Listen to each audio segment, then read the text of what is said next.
Kata Nabi, sa'ah wa sa'ah.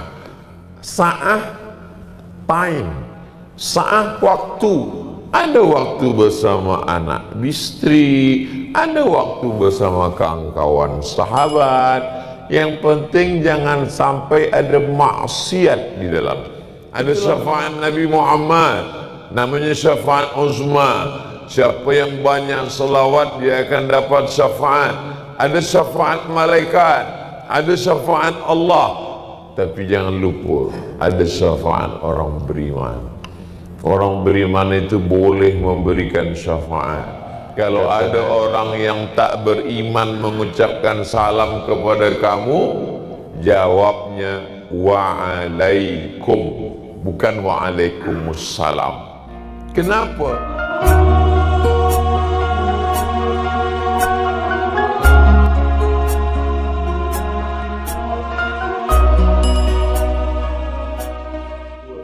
Saya anjurkan lepas sembahyang ke duduk-duduk di rumah, jangan lepaskan. Dapat satu hadis pun boleh. Kalau suka hadis, baca kitab Riyadhus Shalihin.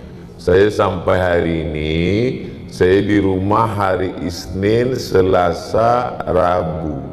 Hari Khamis keluar. Setiap Rabu subuh saya bacakan Riyadhus Shalihin. Dulu Arba'in khatam, sekarang Riyadhus Shalihin.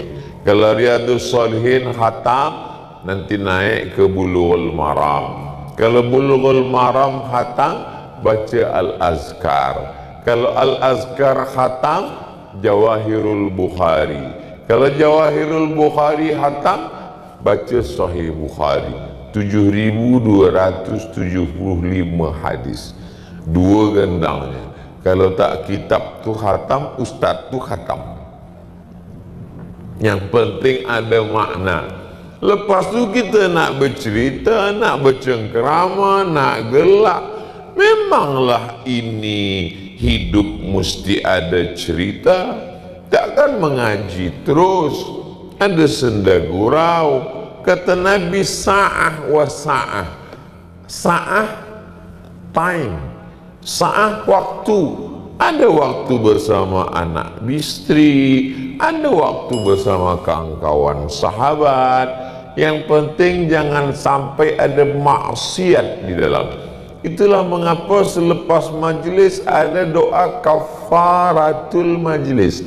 Kafarah menghapus semua dosa-dosa dalam majlis itu. Subhanakallahumma wa bihamdika asyhadu an la ilaha illa anta astaghfiruka wa atubu ilaik.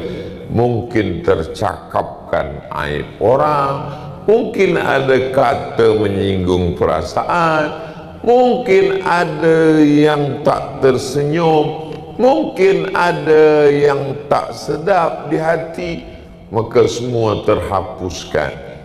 Sampai akhirnya kita berpisah. Dan saat berpisah itu kata Nabi, rajulani, ada dua orang, tahabba fillah, berkasih sayang kerana Allah, ijtama'a alai, berkawan kerana Allah, wa tafarraqa alai, berpisah pun kerana Allah. Kita berjumpa kerana Allah, berpisah pun kerana Allah. Orang-orang ini nanti di akhirat akan dicari Allah. Selama ini kita yang mencari orang baik, tapi nanti di akhirat ada orang dicari Allah di padang mahsyar. Apa kata Allah? Ainal mutahabbuna bijalali. Mana orang yang dulu di dunia berkasih sayang kerana aku, berkasih sayang kerana harta, binasa.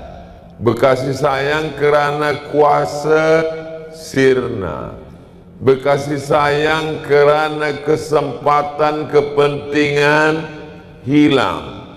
Tapi berkasih sayang kerana Allah, itulah yang kekal abadi.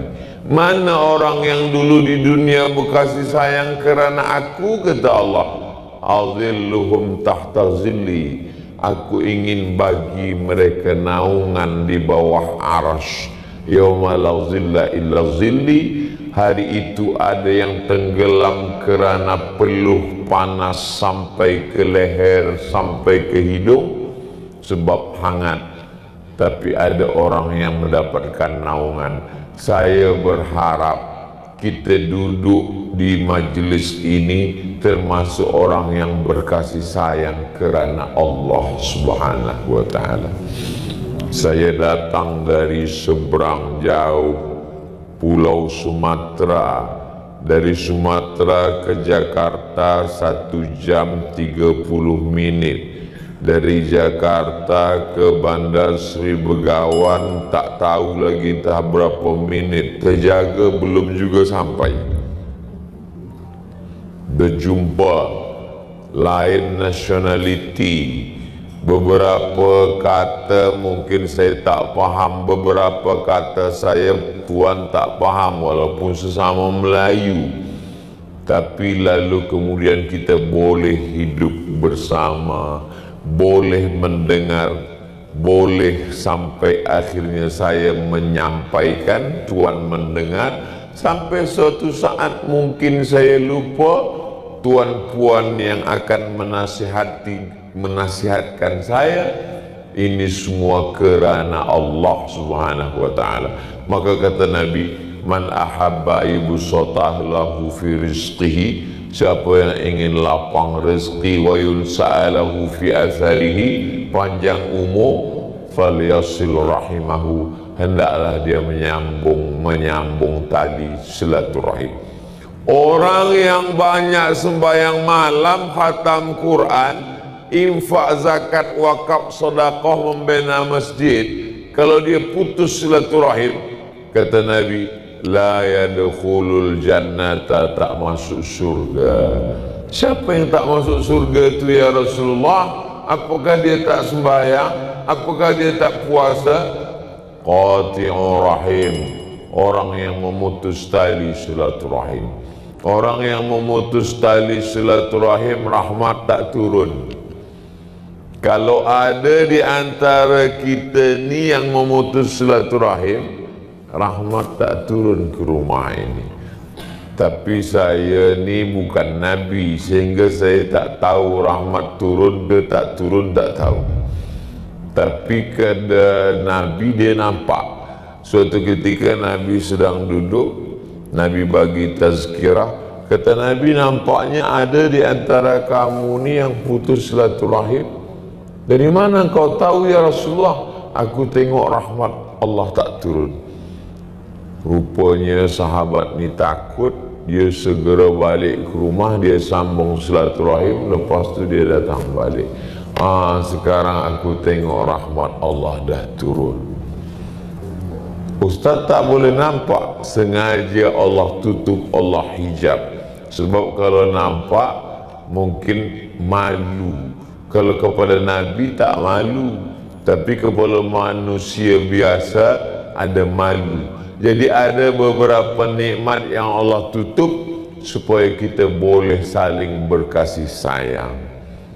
Allah tutup ada satu nikmat supaya kita tetap bersama. Kalau engkau ingin ceritakan aibku, ceritakanlah di belakang aku. Supaya apa? Supaya aku boleh tetap bersalaman dan bersenyum dengan engkau bila bersama. Begitu kata orang yang ingin bersama. Ya Allah, ini sahabatku, ini kawanku, tutuplah aib dia daripadaku, supaya aku tetap boleh berkawan, bersembang, bersahabat, bersilaturahim. Orang yang beriman, dia tidak ingin masuk surga sendirian. Maka selepas dia masuk surga, dia akan bertanya, Aina fulan? Aina fulan? Mana si fulan? Mana si fulan? Maka Allah pun tunjukkan saudaranya. Sampai seketika dikatakan, sahabat engkau itu masuk neraka. Kata Allah Ta'ala, cari dia dalam neraka, kalau ada imannya sebesar duit dinar, tarik dia. Itulah makna syafaat orang beriman. Ada syafaat Quran, iqra'ul Quran, baca Quran. Fa innahu ya'ti yaumal qiyamah, Quran akan datang pada hari kiamat syafi'an li ashabi, memberikan syafaat pada orang membacanya. Itu dalilnya. Ada syafaat Nabi Muhammad, namanya syafaat uzma. Siapa yang banyak selawat dia akan dapat syafaat. Ada syafaat malaikat, ada syafaat Allah. Tapi jangan lupa, ada syafaat orang beriman. Orang beriman itu boleh memberikan syafaat. Kata Nabi, Allah perintahkan dia, cari saudara engkau yang imannya ada sebesar duit dinar. Selepas itu dia report lapor, ya Allah, iman dia lebih kecil daripada itu. Kata Allah, cari yang imannya sebesar biji sawi. Kalau ada dalam hatinya iman, kau boleh tarik dia masuk. Hadis itu dalam hadis syafaat yang panjang, lebih satu muka surat, dalam hadis tentang menyelamatkan saudara yang sama-sama la ilaha illallah Muhammadur Rasulullah sallallahu alaihi wasallam. Tapi kalau tak ada la ilaha illallah, memang tak boleh selamatkan sama sekali. Mendoakan pun tak boleh, menjawab salam pun tak boleh. Makanya idza sallama alaikum ahlul kitab, kalau ada orang yang tak beriman mengucapkan salam kepada kamu, jawabnya wa'alaikum, bukan wa'alaikumussalam. Kenapa? Sebab wa'alaikumussalam artinya engkau selamat dari neraka. Kita tak boleh sebutkan wa'alaikumussalam selamat dari neraka, sebab dia belum mengucapkan asyhadu an la ilaha illallah wa asyhadu anna muhammadar rasulullah.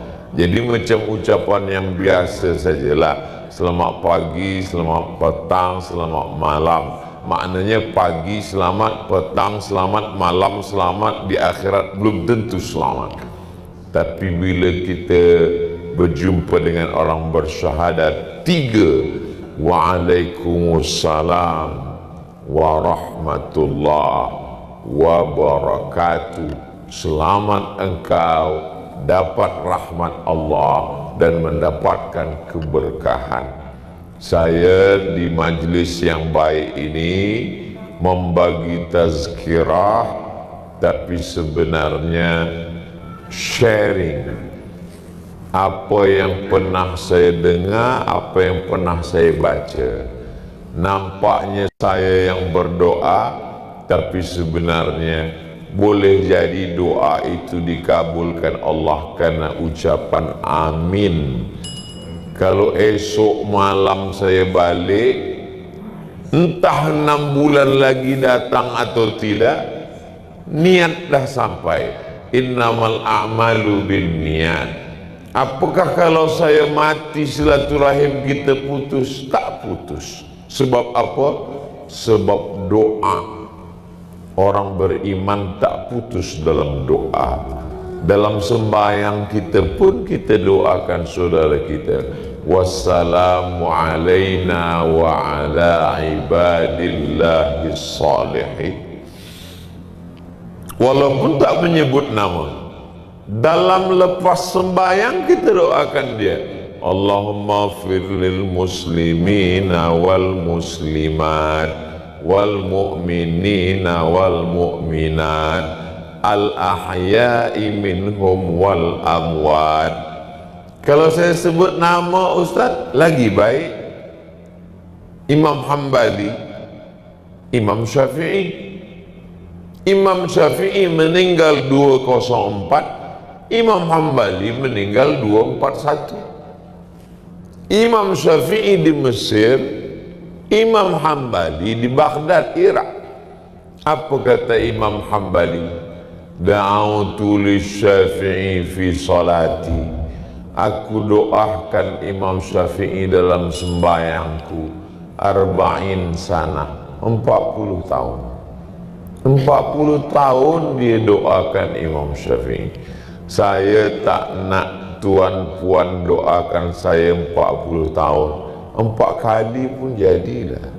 Tak dapat 4 kali, sekali pun jadilah. Tak dapat sebut nama, tak usah sebut nama, bayangkan muka pun jadilah. Saya kalau mendoakan di Masjid Nabawi, di Masjidil Haram, pergi haji, pergi umrah, selepas sembahyang, nampak muka mak, nampak muka ayah, nampak muka adik, nampak muka anak, nampak muka isteri, nampak muka kawan, sahabat, mana yang terbayang itu, ya Allah ampunkan dosa fulan, dosa fulan. Tiba-tiba nampak pula muka musuh. Itu yang agak berat sikit. Tapi orang beriman tetap juga dia doakan. Sebab Nabi mengatakan, Allahumma hdi qaumi fa innahum la ya'lamun. Beri dia hidayah ya Allah, kerana dia berbuat sebab tak tahu. Asallah an yukhrij min aslabihim man ya'budullah wa la yusyrika bihi syai'a. Keluarkan dari tulang sulbi anak cucu dia orang-orang yang bertauhid. Orang beriman tak dendam. Jangan sampai yang salah ayahnya 7 keturunan cucu cicitnya ikut juga kena sumpah serapah hamun. Apalah salah cucu dia? Maka kita selalu mengatakan, keluarkan dari tulang sulbi anak cucu dia orang yang menyembah engkau dan mentauhidkan engkau. Itu yang diajarkan Nabi Muhammad sallallahu alaihi wasallam.